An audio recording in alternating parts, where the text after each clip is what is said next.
باللہ من الشیطان الرجیم بسم اللہ الرحمن الرحیم قال رب اشرح لی صدری ویسر لی امری واحلل عقدۃ من لسانی۔ اے میرے رب، میرے لیے میرا سینہ کھول دے اور میرے لیے میرا کام آسان فرما دے اور میری زبان کی گرہ کھول کے لوگ میری بات سمجھیں۔ یا رسول اللہ انظر حالنا، یا حبیب اللہ اسمع قالنا، اننی فی بحر ہم مغرق خذ یدی ساحل لنا اشکالنا۔ الصلاۃ والسلام علیک یا رسول اللہ، الصلاۃ والسلام علیک یا حبیب اللہ، الصلاۃ والسلام علیک یا نور اللہ۔ پیارے پیارے ناظرین، دوست احباب، پتے کی بات سنانا چاہتا ہوں، امید ہے باگوش التفات سماعت فرمائیے گا۔ دوستو، یقین جانو اللہ تبارک و تعالی سارے کے سارے گناہ معاف فرما دیتا ہے۔ یقیناً وہ بہت بخشنے والا نہایت مہربان ہے۔ تو یارو، لا تقنطوا من رحمت اللہ، لا تقنطوا من رحمت اللہ۔ اللہ 99 درجے زیادہ ماں سے بخشنے والا ہے، پیار کرنے والا ہے، رحم کرنے والا ہے۔ یارو، دوسری بات، ہماری ہڈیوں سے گوشت تو اتر سکتا ہے، لیکن ہمارے دل سے محمد رسول اللہ صلی اللہ علیہ وسلم کی محبت ختم نہیں ہو سکتی۔ ایمان ہے، یا رسول اللہ، میرے ماں باپ، ہمارے ماں باپ آپ پہ قربان، یا سیدی یا رسول اللہ۔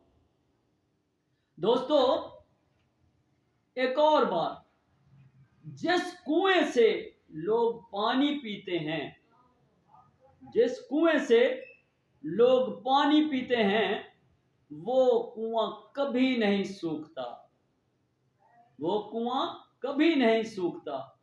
اور اگر لوگ اس سے پانی پینا چھوڑ دیں تو وہ کنواں سوکھ جاتا ہے۔ بعین ہی اسی طرح مرشد، پیر اور استاد پہنچے ہوئے جو ہیں، وہ بھی اس کنویں کی مانند ہوتے ہیں جو کبھی نہیں سوکھتے۔ ان کے بیانات، ان کے فیوز سے اپنے دلوں کو چمکا کے ان پر عمل کرنے کی توفیق دے اللہ تبارک تعالیٰ، کہو آمین۔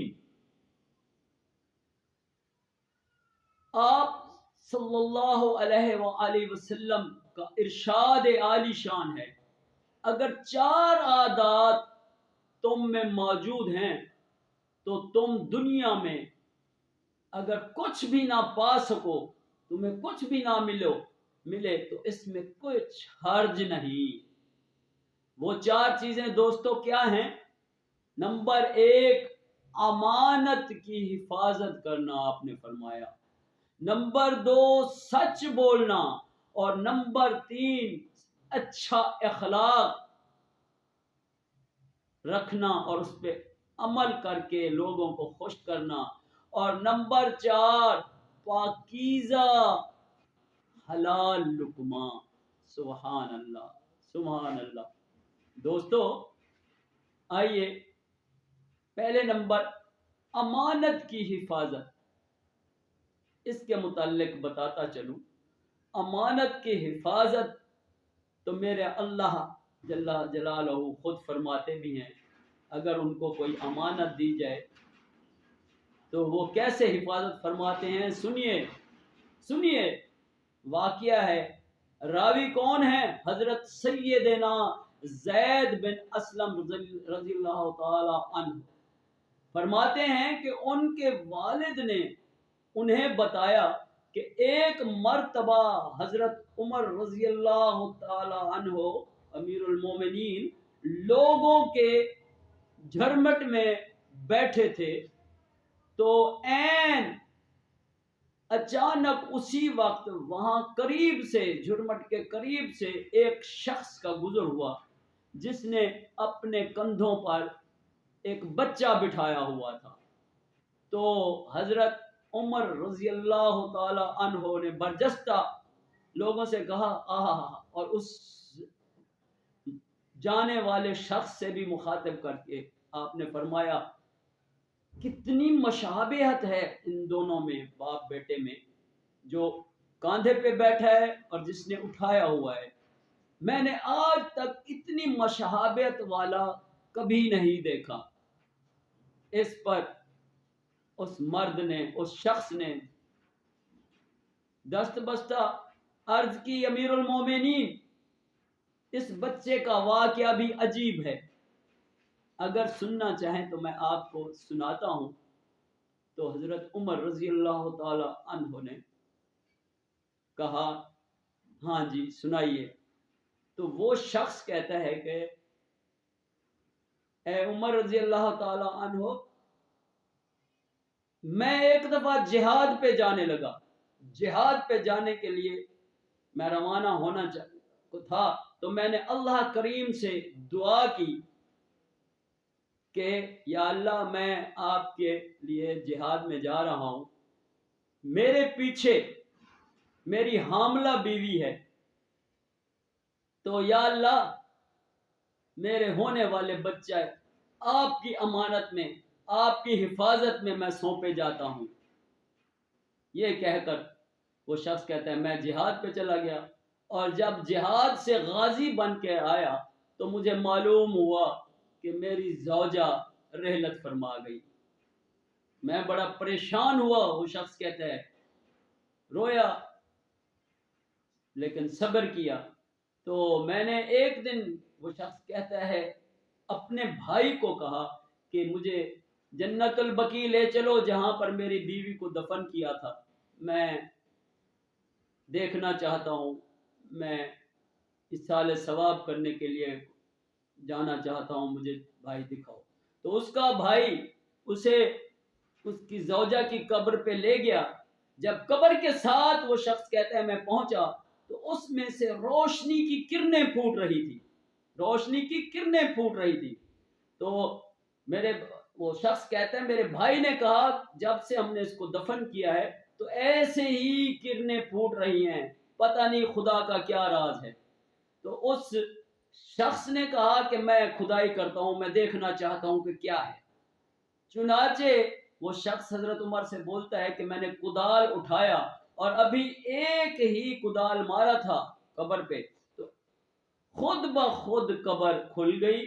میں کیا دیکھتا ہوں کہ میرا بیٹا یعنی ایک بچہ ماں کی گود میں کھیل رہا ہے، بیٹھ رہا ہے۔ میں بڑا حیران بھی ہوا اور خوش بھی ہوا۔ تو جب میں نے اس بچے کو اٹھانا چاہا تو ندا آئی غیب سے، نام لے کر وہ شخص کہتا ہے ندا آئی، تو وہ ندا یہ تھی کہ اے صحابی، اگر تو جاتے وقت جب جہاد پہ گیا تھا مجھے صرف بچے کا حفاظت کا نہ کہتا اور یہ ساتھ کہتا کہ میری بیوی کی بھی حفاظت کرنا اور ہونے والے بچے کی بھی حفاظت کرنا، تو آج میں تمہاری بیوی کو بھی زندہ رکھتا، کیونکہ وہ بچہ جو تھا وہ تو مجھے امانت سونپ کے گیا تھا، اگر اس کو بھی امانت مجھے سونپ کے جاتا تو میں اللہ تبارک و تعالی اس کو اسی طرح بچے کی طرح زندہ رکھتا. سبحان اللہ سبحان اللہ. یہ امانت ہے کہ اللہ تبارک و تعالی جل شان والا بھی امانت کا کتنا خیال رکھتے ہیں. تو دوستو آئیے ہم بھی اس امانت کی حفاظت پہ عمل کر کے اللہ اور اس کے رسول کو راضی کریں اور اپنی عاقبت اور آخرت سنواریں. آمین سم آمین. والسلام علیکم ورحمۃ اللہ وبرکاتہ.